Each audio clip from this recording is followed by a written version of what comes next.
Hamas आत्मघाती लड़ाकों को तैयार करे, लेकिन इससे वो इजराइल को रोक लेगा, ऐसा लगता बिल्कुल भी नहीं है। क्योंकि हिजबुल्लाह और हमास एक दिन का प्लान करते हैं तो अमेरिका और इजराइल 30 दिनों की प्लानिंग कर लेते हैं। हमास को धमकियों के पिंजरे में बंद रखने के लिए अमेरिका इस बार एक ऐसा बम लेकर आया है जिसे आप हमास का काल भी कह सकते हैं और जीपीएस बम भी कह सकते हैं। अमेरिका ने गाजा युद्ध के दौरान इजराइल को स्पाइस बम देने का फैसला किया है। अमेरिका कुल 2664 करोड़ रुपए के स्पाइस बम इजराइल को देगा। स्पाइस बम की सबसे बड़ी खासियत इसका जीपीएस सिस्टम से गाइडेड होना है। अमेरिका सिर्फ स्पाइस बम ही नहीं देगा, बल्कि गाइडेड बम के लिए आधुनिक उपकरण भी देगा।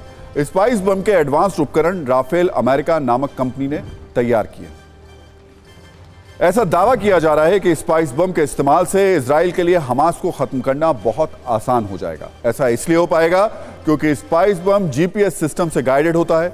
जीपीएस गाइडिंग किट से हमला बेहद सटीक होता है। अनगाइडेड बम इन उपकरणों से स्टार्ट बम बन जाता है, स्मार्ट बनता है ये बम, और लोकेशन ट्रेस का सटीक निशाने पर यह विस्फोट करता है। आम लोगों से जुड़े इंफ्रास्ट्रक्चर को कम नुकसान होता है। ऐसा होने से इजराइल के लिए गाजा में हमास के ठिकानों पर सटीक हमला करना आसान होगा। इजराइल हमास के ठिकानों को सीधे टारगेट कर पाएगा, जिससे हमास का तेजी से बर्बाद होना तय है। अब समझिए कि स्पाइस बम की जो खासियत है वो है क्या, और इस बम से हमास के खिलाफ युद्ध में इजराइल को क्या मदद मिलेगी, आपको बता देते हैं। इस बम का वजन 500 से 900 किलोग्राम होता है। इसकी रेंज 100 किलोमीटर तक की होती है। खासियत यह है कि यह बिल्डिंग की छत को भेदने में सक्षम है। इसके धमाके से पूरी की पूरी इमारत तहस नहस हो सकती है। लक्ष्य को भेदने की इसकी क्षमता 100% यानी 100% होती है। अब समझिए कि इजराइल को स्पाइस बम की जरूरत क्यों पड़ी और इजराइल स्पाइस बम का इस्तेमाल कैसे करेगा, ये अब आपको बता देते हैं। इजराइल इन बमों को फाइटर जेट के जरिए इस्तेमाल कर सकता है। ये जहां गिरेगा वहां जमीन तक धंस जाएगा। टारगेट के आसपास का 250 मीटर का इलाका बर्बाद हो जाएगा। हमास की सुरंगों को तबाह करने में यह सबसे कारगर साबित हो सकता है। वैसे गाजा युद्ध से पहले ही इस वर्ष जनवरी में इजराइल और अमेरिका के बीच स्पाइस बम को लेकर डील हो चुकी थी। आने वाले कुछ समय में अब यह इजराइल को मिल सकता है। इसकी डिलीवरी में तेजी आ सकती है, जो हमास के लिए बहुत ही बुरी खबर होगी। वैसे आतंकी ठिकानों पर स्पाइस बम का इस्तेमाल काफी होता रहा है। ऐसा माना जाता है कि बालाकोट में भी भारतीय सेना ने स्पाइस बम से ही आतंकवादी ठिकानों को टारगेट किया था, जिसमें कई आतंकवादी मारे गए थे। ऐसा दावा किया जा रहा है कि हमास की सुरंग इजराइल के लिए सबसे बड़ी चुनौती है, इसलिए अमेरिका से अब स्पाइस बम इजराइल पहुंच रहा है। लेकिन क्या तब तक इजराइल इंतजार करता रहेगा? ऐसा बिल्कुल भी नहीं है। इजराइल ने हमास की सुरंगों में अपने डॉग स्क्वाड को उतार दिया है। इसका एक वीडियो भी जारी किया गया है, जिसमें दिख रहा है एक डॉग स्क्वाड का डॉग आगे आगे जा रहा है। उसकी पीठ पर कैमरा लगा है जो आगे की तस्वीरों को रिकॉर्ड कर रहा है, और पीछे पीछे आईडीएफ के सैनिक चल रहे हैं। एक बार आप ये पूरा वीडियो देख लीजिए, फिर हम आपको बताते हैं कि कैसे ये डॉग यूनिट काम करती है। अब समझिए कि हमास की सुरंगों में आईडीएफ के सैनिक डॉग यूनिट की मदद से कैसे ऑपरेशन को अंजाम देंगे। सबसे पहले सुरंगों में जाने वाले सैनिकों के साथ आईडीएफ की डॉग यूनिट की तैनाती होगी। इसके बाद आईडीएफ का डॉग सुरंगों का पता लगाएगा। इसके बाद सुरंग में सैनिकों और डॉग यूनिट की एंट्री होगी। एंट्री करते ही सबसे पहले डॉग सूंघकर यह पता देगा कि सुरंग में कोई विस्फोटक है या नहीं।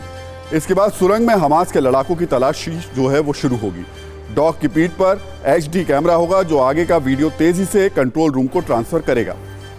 कंट्रोल रूम डॉग के पीछे चल रहे सैनिकों को लड़ाकों की जानकारी देगा, जिससे कमांडो सुरंग में हमास लड़ाकों को मार देंगे।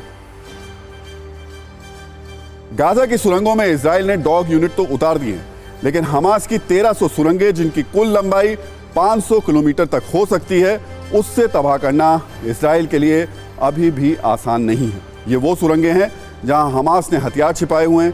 इन्हीं सुरंगों में हमास के लड़ाके ट्रेनिंग लेते हैं। दावा है कि इन्हीं सुरंगों में बंधकों को भी रखा गया है। हमास के यही सुरंग अब तक उसके लिए सप्लाई लाइन बने हुए हैं, और इन्हीं सुरंगों के कारण इजराइल को खुले तौर पर ग्राउंड ऑपरेशन चलाने में परेशानी भी हो रही है।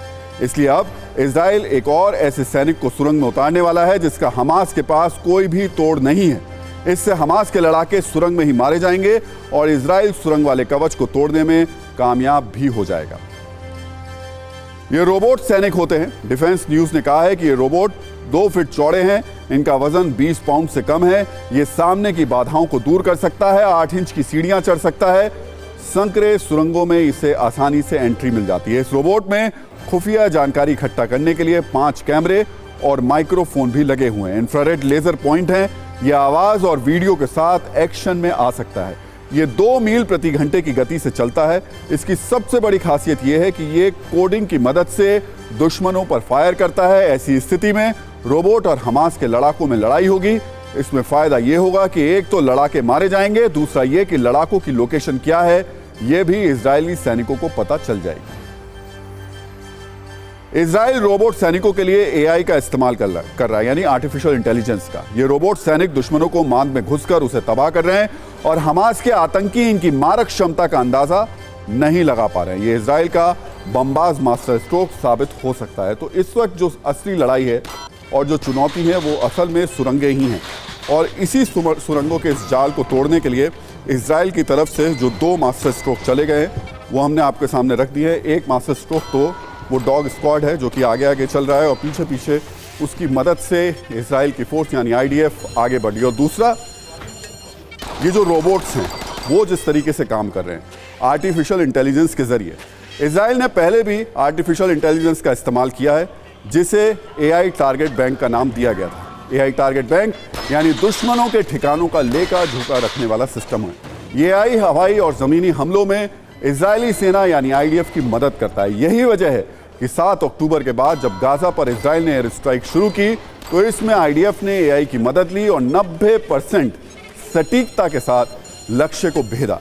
एआई की मदद से अब तक 11,000 हमले किए गए हैं और हमले में 150 सुरंगों को भी एआई की मदद से इजराइल ने तबाह कर दिया है। इससे पहले इजराइल ने हमास की सुरंगों को तबाह करने के लिए सुरंग तोड़ बम वाला प्लान भी बनाया था। यह बम नॉर्थ गाजा में गेम चेंजर साबित हो रहा है। आईडीएफ को इसके इस्तेमाल से हमास का सफाया जल्द होने की उम्मीद है। यह 2268 किलोग्राम के वजन वाला गाइडेड बम है।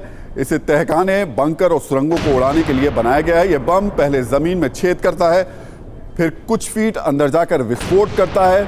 अगर ये किसी इमारत पर गिरे तो उसकी नींव हिला देता है। यह बम साधारण जमीन में 100 फीट तक गड्ढा कर सकता है। मजबूत फर्श पर 20 फीट तक गहरा गड्ढा ये कर सकता है। ऐसा माना जा रहा है कि अमेरिका ने इजराइल को भारी मात्रा में ये बम दे दिए हैं और आर्थिक मदद भी इसके लिए मंजूर हो गई है। ऐसे में इजराइल सुरंगों में ही हमास के लड़ाकों को दफन कर देना चाहता है। 2014 में हुए गाजा युद्ध के दौरान इजरायली सैनिक सुरंगों के अंदर फंस गए थे और हमास ने उन्हें बेरहमी से मारा था। इस बार इजराइल का प्लान सुरंगों से उचित दूरी बनाकर रखने का है। इजराइल ने सुरंग तोड़ बमों का इस्तेमाल बड़े पैमाने पर किया है।